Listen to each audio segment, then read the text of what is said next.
thank all you guys. Okay, our next presentation will be by retired Lieutenant Colonel Thomas Waldron. He earned his commission through the ROTC program and has a civil engineering degree from Clemson. Tom has the distinction of flying combat missions in 3 different aircraft in the Vietnam War: the KC-135, the HH-3, and the HH-53. His timing was just perfect. He's written a book, I Flew with Heroes, being sold today here at the reunion. And all the proceeds go to the scholarship fund. And we also, like I said earlier, we have a couple Son Tay Raiders here. We have Jay Strayer and Marty Donahue. So they'll keep him straight.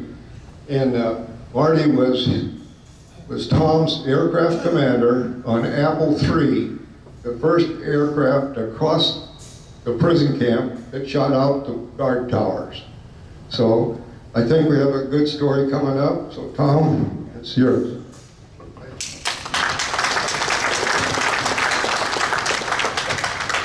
I was really happy to see Marty and Jay show up today. 49 years ago? 49 years, almost 50 years, that's half a century. Have any of you ever been to Andersonville, Georgia, where there's a POW museum there? When I walked through, this is my wife Sandy right here. I met her in the Pentagon in 1980. Being a fast mover, we got married 4 years later. People always laugh when I say that. But this was a prisoner in Hanoi. My God. Can you imagine 3, 4, 5 years in there? These are our brothers.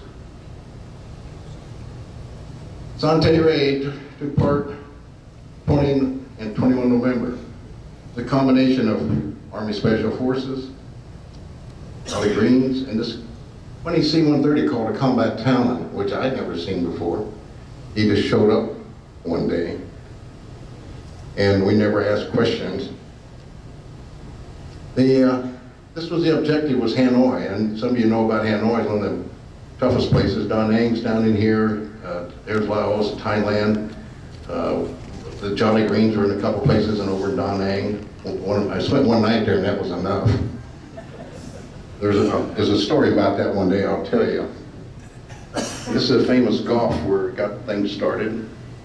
When I flew tankers, we flew out of southern Thailand. My first time coming in a tanker, we had 12 F-101s on us, and they launched the damn MiG up here at Finn. Now, I don't know if any of you have ever been in a 135 at 25,000 feet with no protection, but just the fact there was a MiG taking off, it's time to get the hell out of there. And we left the fighters, they had guns. When I was flying tankers, I had to take this, you can't really see it. There's 2 red stars on this guy. He had 2 MiG kills, the 105. I had a good friend I went to pilot training with, Monty Morberg. He was from the Nebraska National Guard. He was shot down over Hanoi. He died in captivity. Several people died in captivity. This is the 40th Air Rescue. How many of you guys are in the 40th? Sierra Hotel. And there's the sister squadron, the 37th. And that 137th, some of us spent a little time there in NAKMP. Is Doug Harka here? It's little Doug Harka back there. That's what's left of him. He was my favorite PJ from the get-go. I love the guy. He was 19 years old and he kept us alive one night. HC-130 refueling refueling the buff. How many PJs or FEs got nervous when certain pilots were doing this? Be honest, okay? I noticed sometimes they said the PJs were standing at the front door with their parachutes on. I don't know where they're getting ready to practice jumping. I was a pilot. I won't mention the pilot's name. It wasn't me, I don't think. I want to point out something for you that flew the H-3. Notice how high he is Up on the wing. above the wing? Yep. We could never go that high because we didn't have enough power. But this is a very key element of what I'm going to talk about. Okay, I'm sorry. Though the process of air refueling started at the end of World War II, and they used hoses to another airplane. SAC had flew 135s for 6 years. They air refueled B-52s, B-58s, F-4s, any fighter. It extended your range. And at this time, the Army didn't have that capability. That's Wayne Fisk. He's one of the PJs on Apple IV, I believe. This is the Son Tay camp, and I'll tell you later how we found out about it. It's 23 miles northwest. If you notice, there's something here called a Red River, a portion of the Red River. And down here, they told us there was a school. And that's all I'll say right now, but you notice it's very close to the river. When I first came here, I'm going to introduce Mrs. Britton here. It's Mrs. Britton, Barbara. Her husband was our leader, Colonel Britton, and Colonel Allison was our boss. I just come back as an IP here. I was a young captain, 31 years old. And being a captain, I got to do things like scheduling officer, night flying. And I noticed Marty and some of the guys were flying at night, but they didn't say what they were doing or where they were going. One day, Colonel Allison called me in his office and said, "Shut the door." How many of you ever had a boss call you in the office and say, "Close the door"? You know something's coming. Because we got a problem. Marty's down to use co-pilot's eye is bad. He can't fly anymore. And I can tell you, it's a secret, dangerous mission, but the need for you to volunteer and I need to know in the morning, that's all. Sir, 3 bags full. I just come back from Udar, I didn't know. He just said a secret mission, didn't know where it was going. So the next day I thought about it and said, okay, I'm in. So Marty and I started flying at night, and people with stuff on their face and guns jumped in and out of the helicopter. We didn't know what they were doing. But this is the 2 gun tires they mentioned. Here's where the POWs were. The Assault Force, Army Special Forces, 56 of them. And I'll show you a picture. Their leader was Colonel Arthur Bull Simons. You ever hear of this gentleman? Yes. Colonel Simons and Dick Meadows were in a movie called Wings of Eagles. They went in and got Ross Perot's people out of Iran before the embassy was overtaken. Ross Perot was one of the primary sponsors of POWs in the Son Tay Raiders. Still is today. There's Blue Boy, Apple I, Apple II. Dave Strayer was on Apple II co-pilot. We're there. And we really didn't know what the other guys were doing, and that's a good thing. We knew they were bringing people in and out.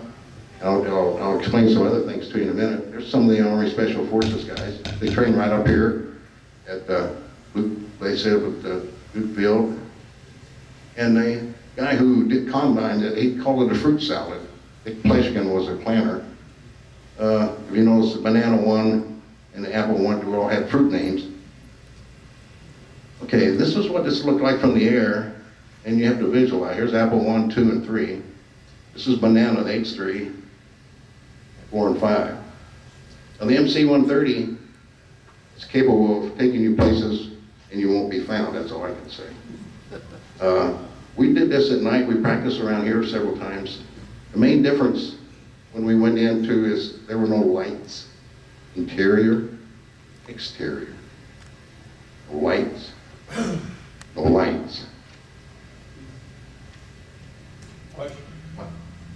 Is that to have a full recovery rate? It's me. I don't know. This is the MC-130. We just practiced behind these. We never interacted with any of these folks. I couldn't, if I met them on the street, I wouldn't know one from the other because we were kept apart. At this time, we still didn't know where we were going yet. And at the same time, here's our big brothers, the A1s. They were flying another MC-130 to go in to give us ground cover.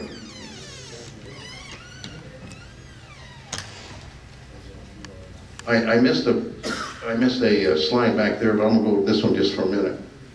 When we were training here, one day, Colonel Britton, I used Major Donahue at the time, and all of us were called over to Hardwood Field. When I first volunteered for this, some guy in civilian clothes took all my information, and I think my phone at home was bugged. It sounded different. We went to Hardwood Field, and they started punching buttons. And we went back into a room, and we punched more buttons, went back into the room.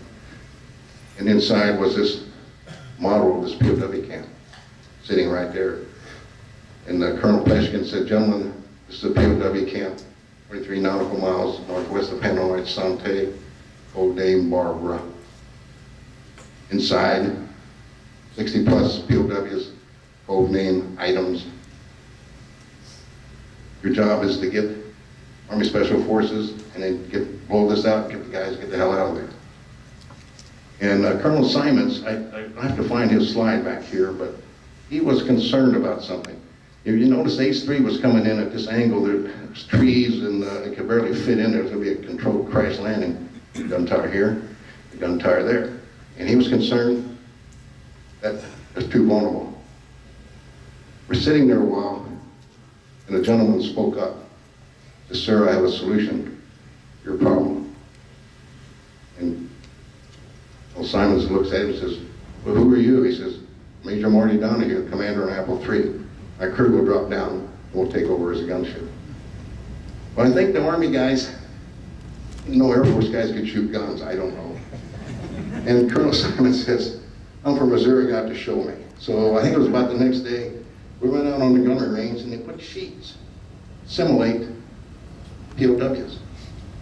And Colonel Simons is in the back. I don't think he'd ever seen a Gatling gun on a 53.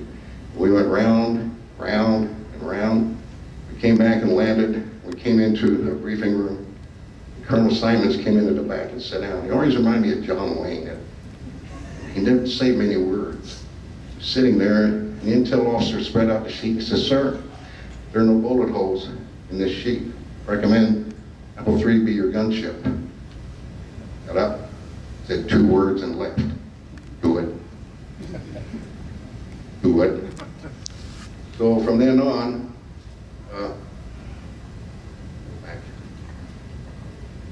this was the ingress route, and I want to point out a couple of key things. If you go back and study military history, there are a couple of things that were always included. One of them was what? Begins with an S. Surprise. We hadn't bombed Hanoi in 2 years. Surprise. Another word is deception. Why were 60 U.S. Navy aircraft dropping flares in the Gulf at 2 o'clock in the morning? Now you're sitting at a scope, and all of a sudden you see all these blips on there. You're probably going to say, oh, man, look what's there's 60 airplanes out there. They're all looking out in the Gulf. Meanwhile, we're coming in the back end. So surprise, deception. It's amazing. Things have always been in military history. What goes around comes around, and it still works. When, well, there's another thing that was happening. There was a cyclone. They call them cyclones over there. You guys that live here in Florida, they call them something else. I live in the desert. We just get sand that blows. But across here was Cyclone Patsy, and the winds were coming counterclockwise. And we'd been in a briefing room. When we went over, Colonel, before we left to go, right before Thanksgiving, Colonel Britton was concerned that, gee, we got IPs here, several are IPs, Instructor NAVs and Instructor PJs are going to disappear. People, where the hell they go? They disappeared. So we needed another thing. Which ground the H-53s worldwide? Some kind of a problem. Well, the problem's going to be solved because some IPs from here and IANs, and we're all going to go to Japan and fix the damn thing, whatever the problems were. And we had a little block. Remember TDY orders where it says variations authorized? Means you can go anywhere in the world. Well, they've marked that. And that was our Son Tay orders. We're going to Japan somewhere. So when we got over there, and we were to wear uniforms, not flight suits, because we had no airplanes. We're at Karat, and we're staying at Karat, and we get day weather briefings. And at this time, most of the Army guys did not know where we were going, okay? Most of the Army, some of the officers might have, but most of the guys didn't know where we were going. And we would go and get briefings on the weather, and the weatherman said, the cyclone's coming, we're gonna leave Saturday, hit on Sunday morning. And they ran back all the leaders. The General Manner was our leader, 1-star, he's retired here, 2-star. And I said, uh-oh, I can make a phone call. And they went all the way back to the president. They moved it up a day. Now there are other outfits going to provide MACAB and other things. They didn't know why. They weren't told why they were going to be doing stuff. They didn't need to know why. The fewer people that knew what was going on, the better. So when it got to be the point we're going to launch, and Marty and I were discussing something. He says, you know, this cyclone's coming here. He says, I'm going to be left so when we roll out to hit the POW camp. That sounds good. So whenever they give us a heading, we were radio silent for almost 3 hours, and we're telling you we're going to hear something's out here. Navigator on that 130 is going to say 072. That was your heading into the camp. And Marty says, we'll crank a little because we're going to drift, but we want to be up that way. Well, winds were stronger down yonder there than it was up there. So we drifted down a little bit further south, not much, just a football field or two, as we went in. And back here, when the lights, the really key thing was the 130 dropped flares. And after it's been dark for 3 hours, and all of a sudden flares come out, damn, you can see. And you look around, oh, geez, there's trees, there's all this kind of stuff. And all of a sudden there was a building in front of us, but I said, Marty, there's no river there. I looked to the left and said, oh, there it is. So we saw it off and we started to turn. I looked out my right window and Banana was turning. I said, Banana's turning. I said, do you want? He says, radio silent. Yes, sir. About the time we rolled out, a yellow light lights up in front of me on the right in the seat. What do you think that was? Caution light. What kind of caution light? Oh, I didn't fly that. Main gear translation. And you've been flying for 3 hours with no lights, and all of a sudden it's like one of these things hitting you in the eye. So I'm trying to lean forward, and I said, main gear transmission, which I knew you had to pull a circuit breaker and reset it. And if it said, the dash one would say, if it doesn't go out, you're supposed to what? Yeah, in the POW camp, right. So it didn't reset, and Marty said something like, leave the damn thing out. So we left the damn thing out. We may be looking for a ride home ourselves. But that got a little exciting right there toward the end. But we went down here, Hodges and Jim was on this, they went right down here and took out both gun towers. Angus Sal III was up front with an M60 in case one of those didn't work. And he ran back on the tail gun as we went across. And Aaron Hodges took out these other things out here. There's a big fire blazing out there. And we went across this way, and we're still going. I could see the lights of Hanoi. I asked Marty, I said, sir, are we going to Hanoi? He said, oh shit. And we turned around and we landed right out here. And all of a sudden we heard something called Plan Green. Plan Green, man, something happened to Apple One. We're looking around, we didn't hear anything. And Marty and I are talking these things back and forth. And we're in the hills, we're looking out, but we didn't see any explosion, didn't hear any calls. And we could see Jay Strayers there, his helicopter was sitting next to us. And our rotors are in flight out over it, going like that. And about that time, our PJ said, sir, there's a vehicle over there and a couple of guys with guns. And Marty looked at me and says, check it out. Okay, it was a good job for a co-pilot, go check out the guns. So we went back there and we had little starlight scopes and you could see in the distance. And I said, oh shit, there's a truck and there's two guys. What are they doing? Oh, they got back in the truck and they left. So I got back in the seat and said, Marty, they left. That's good. But at the same time, there's something I forgot when we left. Have any of you pilots ever taxied and taken off, never talked to a tower? It doesn't happen very often. When we were at Udorn, we were waiting on a green light, and we got that. But before that, when we pre-flighted, just before we get ready to taxi, the PJ comes on and says, sir, do you know anything about Claymore mines? The Army guy just handed us 2 Claymore mines. I looked at Major Downing and said, sir, do you know anything about hell no, did they blow up with a bullet hole? And nobody seemed to know. So we used to have the little protective colors for bullets that come through the pilots had these little blanks. So I said, Marty, sir, give me your chest protector. So I took mine and his and covered up the mines in the corner. Don't know whatever happened to the damn things, because we landed, we didn't mess with them. But little things like that happen that were not in your plan. But the biggest thing, we're sitting there and we hear negative items over. And on the ground, when they went to Plan Green, meant the other Special Forces guys would do a different chores. There was a bridge over there to blow up, and there were some other things. The 6 Army guys, Special Forces on the ground, do a whole lot of damage. And I tell you what, I was glad they're on our side. I'll go back here a bit. Before we left, we're in the briefing room. Colonel Simons is speaking. The Army guys are on this side and we're on that side. And he finally told them where we were going. The Army guys stood up and cheered. So we're bringing 60 or so on guys back home to Thanksgiving dinner with their families.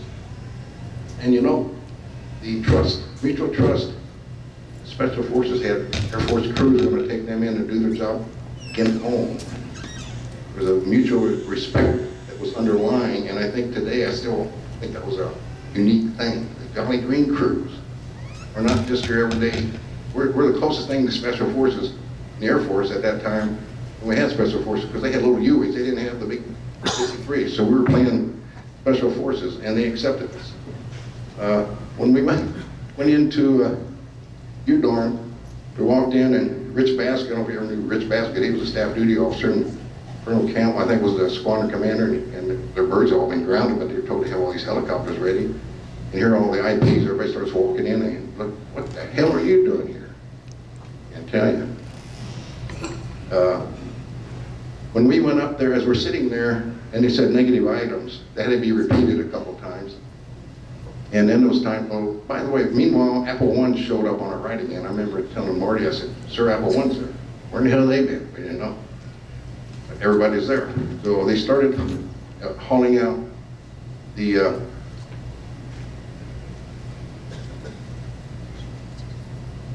right side is where the Apple 1 and 2 would come in. Well, they're going to bring the people. Remember the three guys on the Zinder, Halen, and Wright were on H3. They're going to leave behind and blow up. They were here, plus the Special Forces, total 14 guys are going to come out here and get on Apple 1 and then Apple 2. And Jay was in Apple 2, he'd get to go and load them up. And we're sitting there. At the same time, I remember when they said negative items, I remember looking at Marty, we looked at each other and said, what did he say?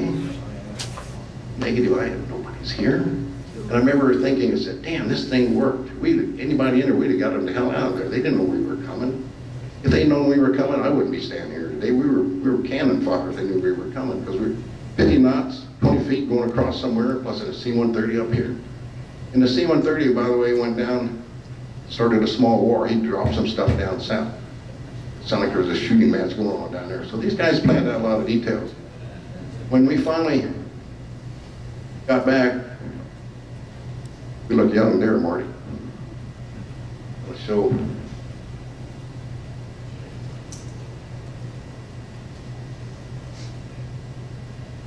okay, I must have had him out in this one.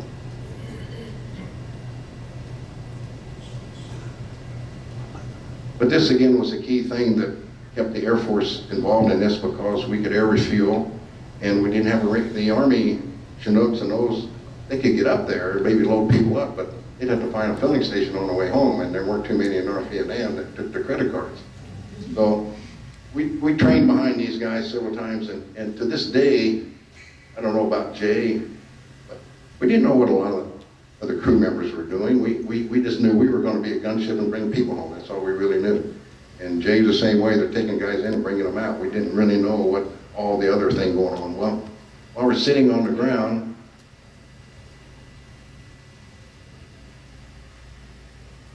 we were up here somewhere, and they started calling in to load up the crews to get them out of there. Just the Army had trouble counting. It was dark back there, and Marty and I were sitting there, and everybody's going west, and we're sitting on the ground there, and I remember Jim Myers, he was a squadron commander, he says, I still can't believe you sons of bitches got out of there. I never even thought about it. I said, dang, we had a plane going in, we're on our own going out. And that's a long way back home, so, but I was with Marty Donahue. Shit, Marty Donahue, you go anywhere with him, he'll get you home. And we're sitting there waiting, and they said, count incorrect. So Marty said, okay guys, if somebody's left behind, we gotta go in and get them. So we're getting all ready to go back in and see who didn't get on the airplane. Thank God somebody said, count's correct, you're cleared to leave. That was good. So we started heading west, and I remember looking out the window, I could see an A1 or somebody put down strafing fire. And then the H3 blew up in the compound. BJ said, sir, the H3 just blew up. So that went as planned. And Sergeant Wright, how many knew Leroy Wright? He was awarded the Air Force Cross on that mission. He hurt his ankle. On the way back home, we see his pocket. He showed me the little black Packard that had the serial number of the H3 that blew up. He pulled that off. I don't know what happened to that, but a little bit of history is left. So on the way back, 105 was shot down, and Apple 4 and Apple 5 got involved in a search and rescue. By the time we got back home, we'd been gone about 6 hours, and I think Marty let me make the landing, so I called the tower. Had never flown an H-53 without calling it a John. We were Apple 3, so I never had called flying an H-53 without being a Jolly crew, but we were Apple 3 that night. So we were clear to land, and we shut down, and all the helicopters were lined up on the ramp. Over on the right were two air evac airplanes. They had air evac airplanes, weren't going to be used. In our helicopter, we had sandals, we had water, we had baby food for the POWs. On the ground with the Army guy, this was Lieutenant Colonel Cataldo, an Army surgeon, was with Special Forces. How many doctors you know would be on an assault team like that? Not too many. And he had studied the POWs and their diet, what they would need, and it was very well planned, except it's been moved. And I'm missing a slide here, but I met Dave Ford and Wes Sherman. Dave Ford was an F-4 pilot, was at Son Tay, been shot down. Wes Sherman was a 105 driver. And in 08, we met in Texas. Ross Perot had a party for the Son Tay Raiders and POWs. We were there, and I asked, it was in San Francisco, the first one, I beg your pardon, in 73. When we came back and got debriefed, what do you think the briefing officer said about our mission? Did we say anything to anybody about anything? No. Why? POWs are still there. So you come back, and your lips are sealed, and your friends like Wade Weeks, where's Wade's back here somewhere? He and I were instructors here. Where you been? What'd you do? You know, I mean, it's a natural thing to ask you. You've been gone a while. We knew something happened over there we can't talk about. I just can't talk about it. Dave Ford, he said, we were close enough, we heard, we knew something was going on. We could tell there was something going on. He said the next day, the guards' eyes were as big as, whatever happened, it scared the crap out of those guards. Their eyes are as big as silver dollars. You guys might come back. And that being a theory, all the outlying areas, I'll say the pretty picture.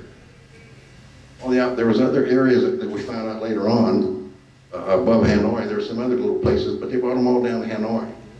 So all of a sudden the guys have roommates. They have somebody to talk to. And they found out that there had been a rescue attempt. So if you've been in POW camp for several years, thinking nobody gives a crap or anything, all of a sudden you find out, hey, our country does care. They did try something. And maybe we give them a little bit of a boost. We got back. Came up to North Carolina for Awards and Deck Center. There's Sergeant Hodges, he's passed away. Jim Rogers lives up in Alaska. Angus Thowell III disappeared. Here's young Major Donahue and young Tommy Waldron right there in the middle. Air Force Cross and Silver Stars. This was from the old, remember the old Polaroids? Everybody here ever have a Polaroid camera? That one took in color. And I'm glad I had hung on to this because we were pretty young back then. That was a long time ago. This is the ARTC crew members. Here's Marty, Colonel Britton, Colonel Allison, there I am tucked in there, and these are the PJs and FEs. And right here was an H3. Some of you did, it's a little bit smaller, about half as much.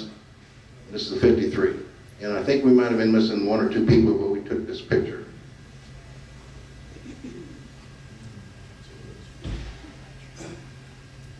This was a note from President Nixon that he's going to be in Camp David, but he'd be informed.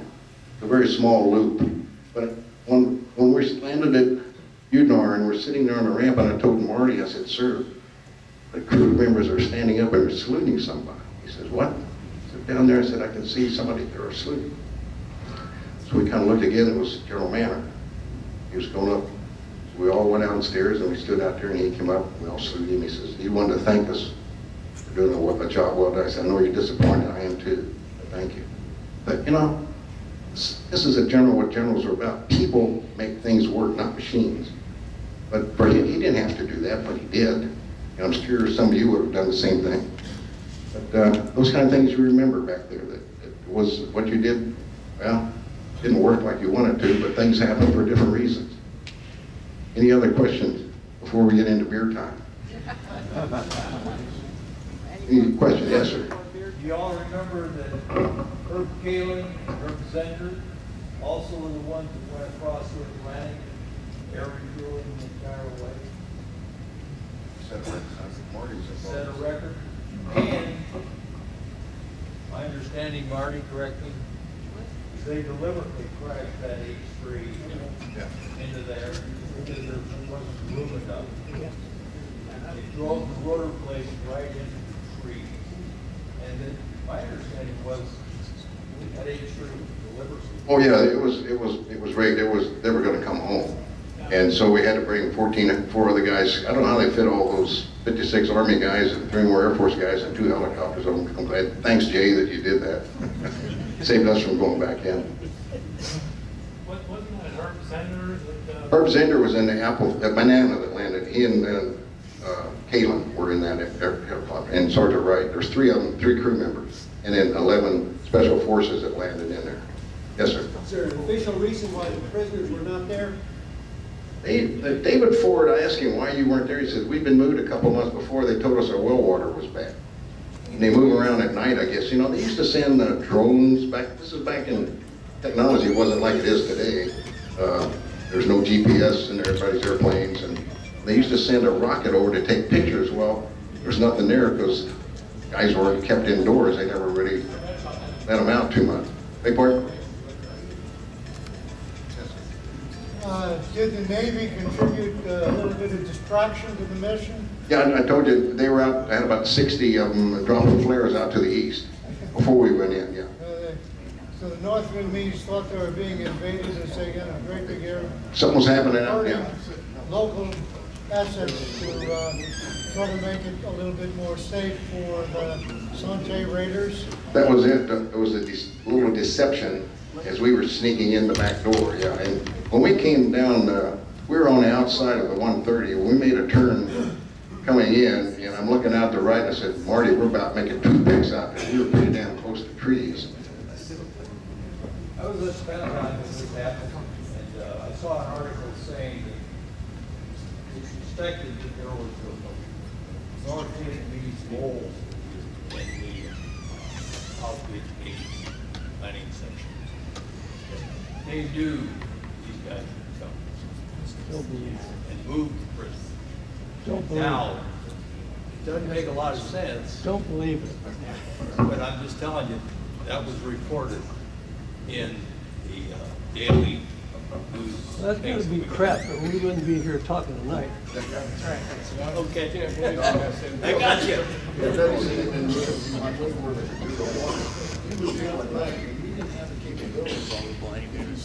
Looking at something, that guy's gonna say, why they keep looking over our field? Intel gathering intel is a sneaky thing. You have to be a little bit deceptive about how you gather. Nowadays with satellite, you probably get all kinds of information. Nowadays, if you try to collect information, it's much simpler with satellites. I mean, they can tell exactly how many of us in this room somewhere, but back in those days, if they had the capability, they didn't use it. But I talked to 2 guys that were in the POW camp, and since then I've talked to several of them and said, yeah, we got moved because the water was bad. Yes, sir. Oh, any other question?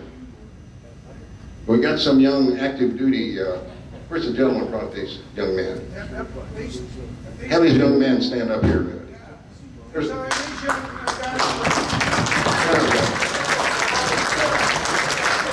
these are young active duty combat controllers.